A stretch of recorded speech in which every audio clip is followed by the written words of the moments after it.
Me gusta mucho esta pregunta que hace Mauricio B. ¿Cómo tenemos certeza de que esta historia escrita, donde no hemos visto al autor, cómo podemos tener tanta confianza en eso? Y me gusta mucho la pregunta porque me parece que es muy sincera, está llena de mucha curiosidad, ¿verdad? Y de ganas de conocer la verdad, que a mí creo que es una de las premisas que yo siempre pongo como guía para tratar de examinar la realidad, que muchas veces es mucho mejor conocer la verdad que tener la razón. Entonces yo te invitaría, Mauricio, y a quien sea que que escucha estas respuestas, a primero observar qué es lo que hay en la realidad, en el mundo real. Entonces, por ejemplo, tenemos una zona, actualmente tenemos un país que se llama el Estado de Israel, y que de hecho hay muchas naciones que lo tratan de desconocer y decir que es o no es legítimo, pero la realidad es que se llama Israel, ¿verdad? Y sabemos por la historia que este estado se formó en 1948, el Estado de Israel, después de muchos años que no existía este estado. Y de hecho se dice que este es el cumplimiento de una de las profecías que estaba escrita en el Antiguo Testamento, de los profetas. Y luego sabemos que donde antes era donde está actualmente el Estado de Israel, hubo varias civilizaciones que ocuparon ese espacio. Antes de Israel, de que se formara el Estado de Israel, ahí estaba el Imperio Turco Otomano. Y entonces podemos trazar por la historia, por la realidad que vemos actualmente, podemos trazar cómo es que hay un pueblo que son los judíos que forman este Estado de Israel. Entonces viene la pregunta de dónde viene la palabra judía, y sabemos que viene de Judá. Incluso sabemos que cuando el Imperio Romano ocupaba ese territorio, le llamó Judea, que era Judea, ¿verdad? Y entonces podemos comprobar de una manera contextual en cuanto a geografía, en cuanto a pueblos, que efectivamente hubo un pueblo de Judá, un reino de Judá, que provenía del Reino Unido de Israel, que se dividió. Y te estoy hablando, como me estoy brincando mucho antes, para darle testimonio de lo que conocemos del Antiguo Testamento. Y no solo eso, sabemos que el documento, tanto el Nuevo como el Antiguo Testamento, hablan de ciudades que se pueden corroborar mediante la arqueología, y de ahí se pueden hacer inferencias, porque muchas cosas efectivamente no nos constan el día de hoy. Entonces, así como podemos hacer un rastreo de dónde viene la palabra del pueblo de Israel, que efectivamente, según el Antiguo Testamento, viene del patriarca Jacob, que Dios le cambió el nombre a Israel porque tuvo un enfrentamiento con él. Pues de igual manera nosotros podríamos ir a cualquier parte del mundo occidental donde se encuentra alguna iglesia local. Te estoy hablando de una iglesia ortodoxa, una iglesia católica o una iglesia protestante, de las que se llaman iglesias cristianas. Y en todas estas iglesias se han formado porque se guarda la Biblia como evidencia, ¿sí? Entonces, como evidencia de un testimonio que va pasando de generación en generación, o que se da testimonio de una experiencia personal con Dios. Pero los primeros testigos de lo que ocurre en el momento de Cristo, que creo que para allá es la pregunta de Mauricio, pues fueron lo que conocemos como los apóstoles. Son personas que pues no tenían un conflicto de interés para testificar lo que ellos experimentaron y vivieron. Y de hecho, si en algún momento lo tuvieron, ese conflicto de interés fue cuando precisamente atrapan a Jesús, lo capturan, o él mismo se entrega a sus captores para darse en sacrificio, ¿sí?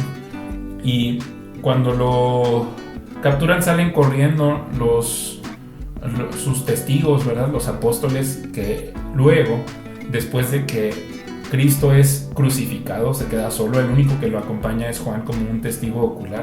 Y de hecho tenemos uno de los evangelios, es Juan mismo el que escribe esta especie de reportaje. Todos los demás discípulos lo dejaron solo. Pero es muy extraño que al tercer día desde que se levanta de entre los muertos Cristo Jesús, que de hecho coincide con el día de hoy que estoy grabando este video, en mi cálculo, hace 1995 años. Pues de la noche a la mañana, por decirlo así, estas personas que habían huido se juntan, estos 11 testigos, porque Judas pues no se arrepiente de haber entregado a Jesús. En el caso de Pedro, que lo había negado, o en el caso de Tomás, que era un incrédulo, cambia su actitud y ahora se convierte en una persona que valientemente, a pesar de la posibilidad de ser excluido de su comunidad, empieza a testificar que Cristo Jesús se levantó de entre los muertos. Y podemos ver en las evidencias que esta fe de que Cristo se levantó se propaga rápidamente por todo el mundo antiguo donde el Imperio Romano gobernaba.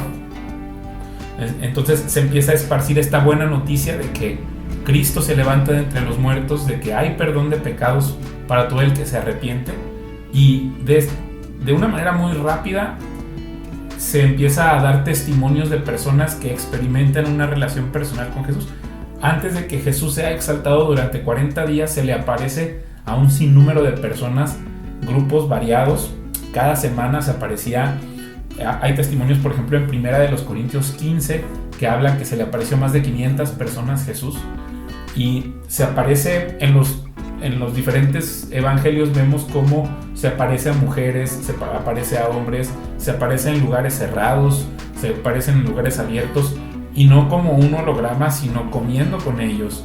De hecho les dice: tócame, mira cómo mi cuerpo sí resucité de entre los muertos. A Tomás le dice: mete la mano en los orificios de los clavos para que te des cuenta que yo soy.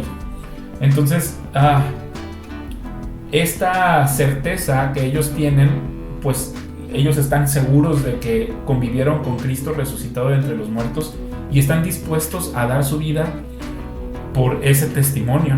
Y en realidad ocurre porque tenemos registros fuera de la Biblia que hablan de la existencia de estos apóstoles y cómo unos se fueron a la India, unos se fueron a África. O sea, sabemos con certeza que Mateo existió, que Pedro, por ejemplo, existió, y ahí tenemos incluso la formación de la Iglesia Católica en Roma en torno de la figura de Pedro. También tenemos como evidencia que en el Imperio Romano el que era el César que gobernaba pues era Nerón, y sabemos que Nerón quema Roma en un ataque de locura, que inferimos que es porque Pablo se presenta ante Nerón, que era un muchacho de 30 y tantos años, y le dice que hay alguien más poderoso que él, que es Rey de Reyes, Señor de Señores, y que gobierna por encima de todo tipo de autoridad. Y Nerón se enloquece y decapita a Pablo, le da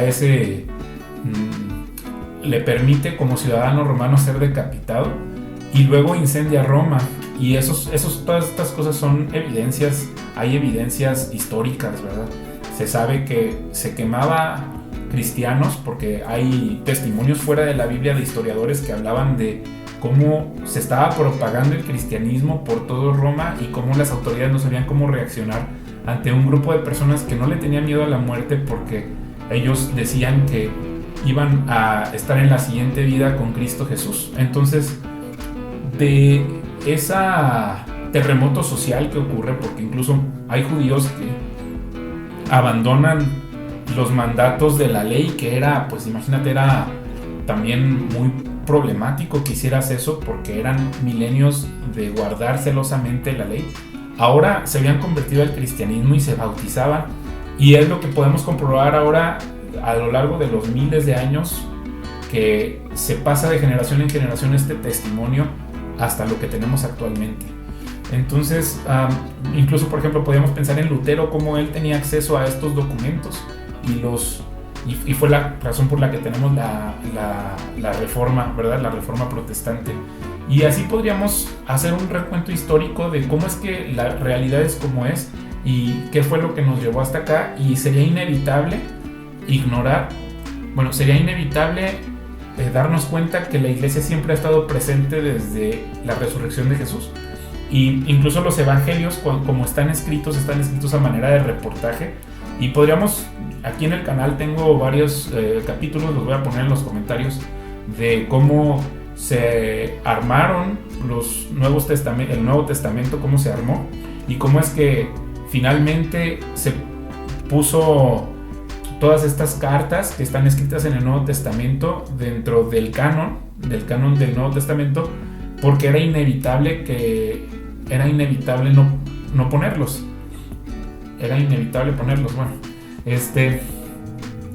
porque todas las comunidades compartían estas cartas de Pablo, todas las comunidades copiaban las cartas, los evangelios, y hay muchas copias en muchos idiomas porque era una muy buena noticia y la gente quería conocer más detalles de quién era Jesús.